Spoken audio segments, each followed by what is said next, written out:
Mesdames et messieurs, de quoi parlons-nous lorsque nous évoquons et célébrons la Journée internationale des droits de la femme?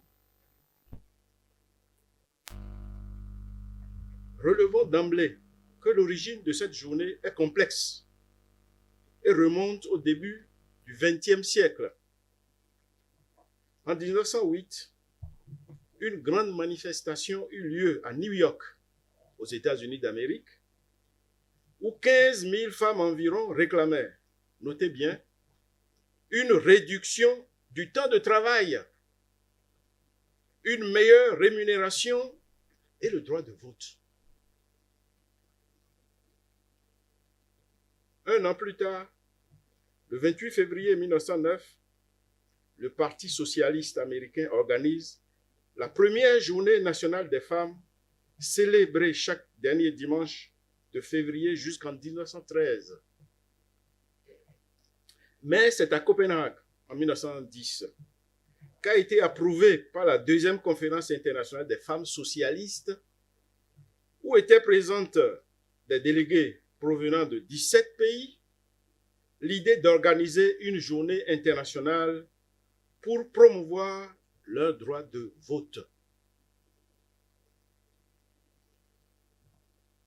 S'ensuivit la première commémoration de la journée réellement internationale des femmes, le 19 mars,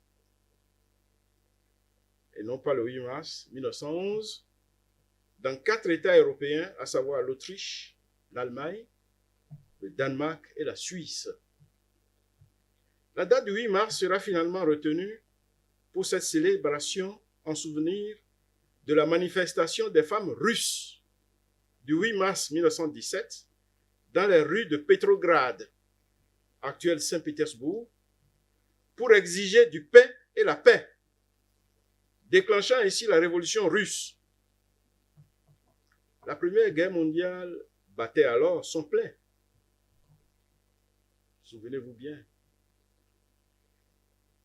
Avec ses montagnes d'horreurs innommables et d'abominations absolues.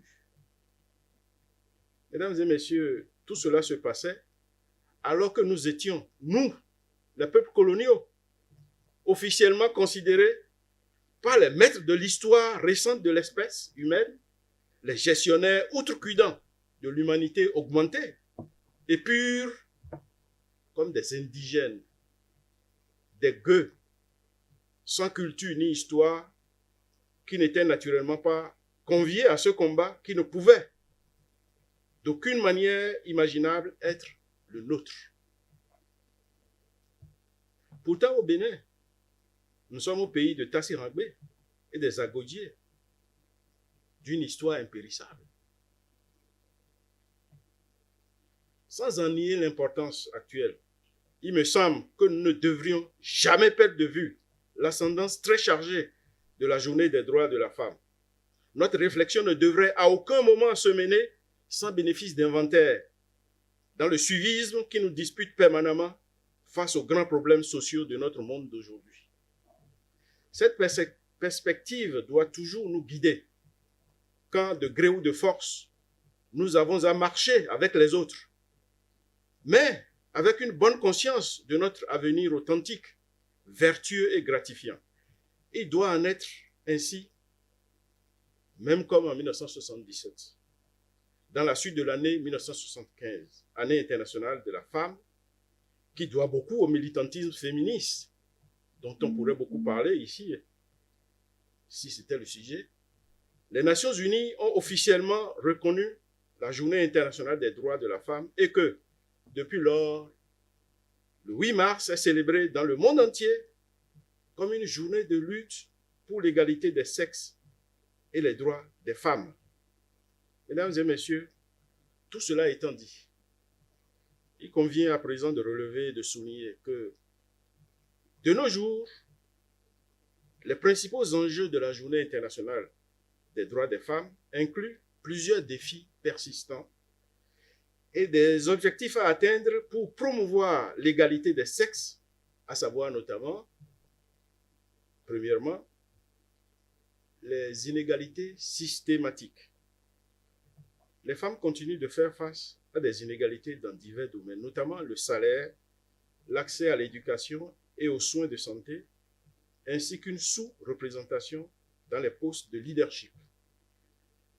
Et croyez-le ou non, il y a des fonctions publiques de pays occidentaux où à travail égal, les femmes n'ont pas un salaire égal. Le jour où j'ai découvert ça, j'étais tombé des nues parce que ici, chez vous, ce n'est pas possible. On ne peut pas vous recruter avec une maîtrise et puis la femme a un salaire inférieur à l'homme. C'est inimaginable dans notre fonction publique à nous, mais il y a peu, c'était encore possible dans des pays occidentaux. Donc parfois, quand les gens posent des problèmes, on a l'impression que ça nous concerne, mais en réalité, ça les concerne. Et ça ne concerne que, je parle de fonction publique. Je parle des statuts des personnes dans les entreprises. Alors que, comme vous le savez, il y a des conventions collectives, il y a toutes sortes de conventions pour barémiser tout ça. Mais tenez-vous bien, ça ne se passe pas bien en faveur des femmes, même dans les pays qui sont censés nous servir de modèle. Quoi qu'il en soit, que ce soit ici ou ailleurs, ce n'est pas juste. Si ça se passe comme ça, ce n'est pas juste. Et il faut corriger ça. Donc, il est vraiment important que les inégalités systémiques soient corrigées. Deuxièmement, la violence basée sur le genre. La violence contre les femmes reste un problème majeur, avec des formes variées telles que la violence domestique, le harcèlement et les discriminations. Parfois, il y a des exagérations dans ce qu'on appelle violence faite aux femmes. Mais, dans la mesure où cette violence est une réalité, on ne doit pas noyer ça. On ne doit pas noyer cette réalité dans d'autres réalités qui sont quand même à tout considérer moins prenables en considération. Et dites-vous bien qu'il y a des pays aussi où il y a des hommes battus.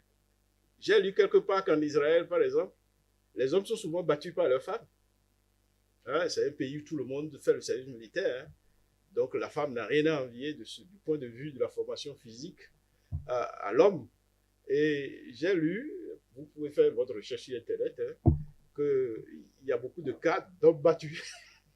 Mais on ne parlera pas de ça parce que là où ça survient, et pendant mon séjour au Canada, il fut un temps où les hommes battaient et tuaient leurs femmes. Et se tuaient après. Pourquoi c'était si régulier et tout ça? C'est un problème. On ne doit pas admettre ça. On ne doit pas accepter qu'il y ait des violences basées sur le genre. En tout cas, des violences qui touchent les femmes, qui, après tout, les femmes sont les gardiennes de la vie. Si vous les attaquez, vous attaquez la vie. C'est ça la réalité. Ne serait-ce que pour ça, on ne doit pas toucher, on ne doit pas violenter la femme.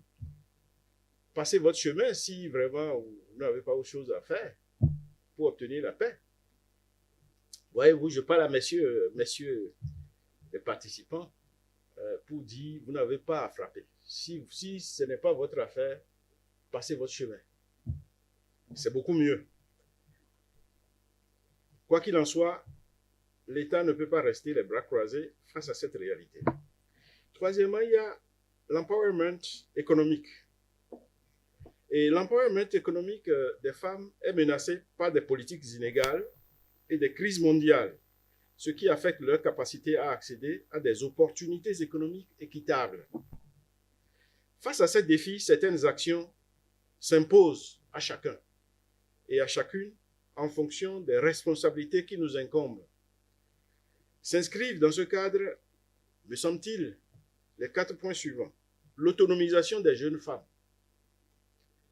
Et cette autonomisation des jeunes femmes et adolescentes est cruciale pour un changement durable. D'autant plus que malheureusement, il y a beaucoup de mères célibataires ou des mères qui ne sont pas suffisamment soutenues par les pères des enfants. Il y en a trop. Qu'est-ce qu'il faut faire? puisque je viens de le dire, les femmes sont gardiennes de la vie. Mais il faut trouver un moyen pour que cette tâche titanesque qui incommode à la femme pour la sauvegarde de l'humanité, n'ayons pas peur des mots, eh bien que cette tâche soit correctement accomplie.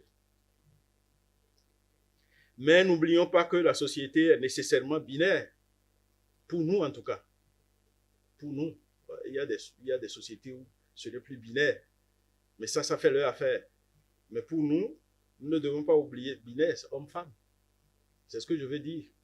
Voyez-vous, n'oublions pas que la société est nécessairement binaire et que le jeune homme a aussi droit à un avenir. Parce que de toute façon, il n'y aura pas de femme sans homme.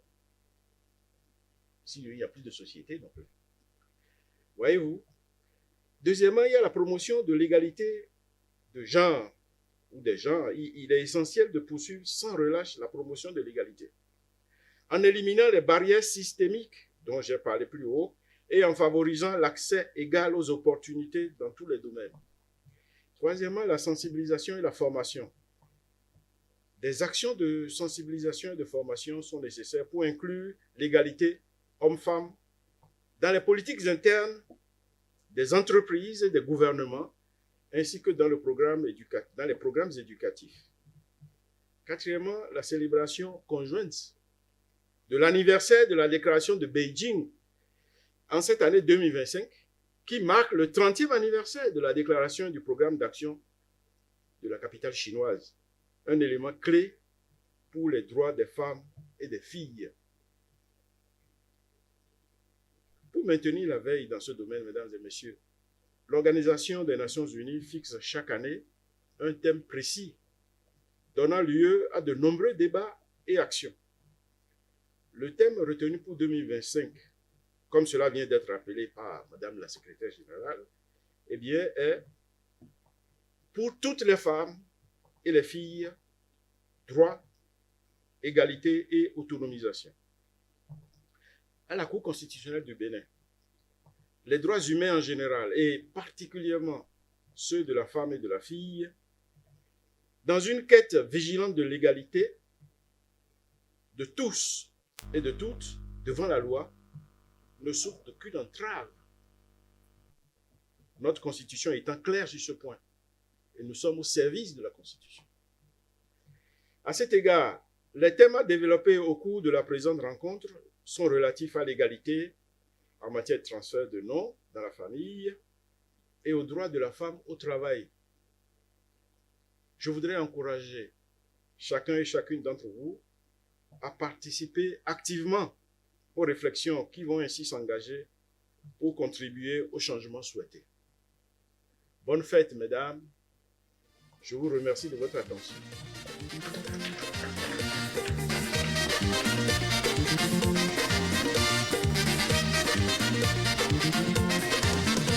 C'est la journée de la femme, les femmes, à vous les honneurs.